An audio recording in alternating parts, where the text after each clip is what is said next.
যেটা আমি আজকে দেখে আমার কাছে খুব হতাশ হই এবং নিউজ দেখতেছি লাস্ট। আসলে আমি কাউকে ইন্ডিকেট করে কিছু বলছি না, যেহেতু আমি বয়স অনেক ছোট। 2024 টি-20 বিশ্বকাপের জন্য 15 সদস্যের দল ঘোষণা করেছে বাংলাদেশ ক্রিকেট বোর্ড, যেখানে লিটন কুমার দাসের মতো ফর্মহীন ক্রিকেটার রয়েছেন, শান্তর মতো ওডিআই ব্যাটসম্যান আছেন ক্যাপ্টেন, আরও অনেক ক্রিকেটারই এমন আছেন। তবে দল থেকে যে শেষ পর্যন্ত বাদ পড়ে গেল মোহাম্মদ সাইফুদ্দিন, তার জায়গাটা দখল করে নিয়েছেন স্পিনার তানভীর ইসলাম।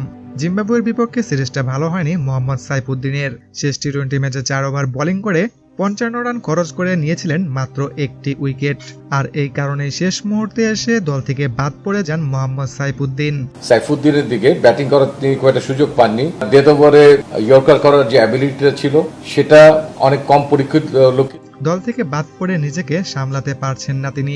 দীর্ঘদিন পর ইনজুরি থেকে ফিরলেও এভাবে দল থেকে বাদ পড়ার কোনো কারণ খুঁজে পাচ্ছেন না তিনি। লাইভে এসে মোহাম্মদ সাইফুদ্দিন জানান, তো অনেকদিন ধরে আসলে কিছু কথা বলবো বলে আসলে কনফিউশন ছিলাম, আসলে বলবো কিনা। 6 মাস আগে আমি ইনজুর ছিলাম। 6 মাস আগেও আমার ইনজুরি ছিল। একাদশের জায়গা পেতে অনেক ধাক্কা পোহাতে হয়েছে।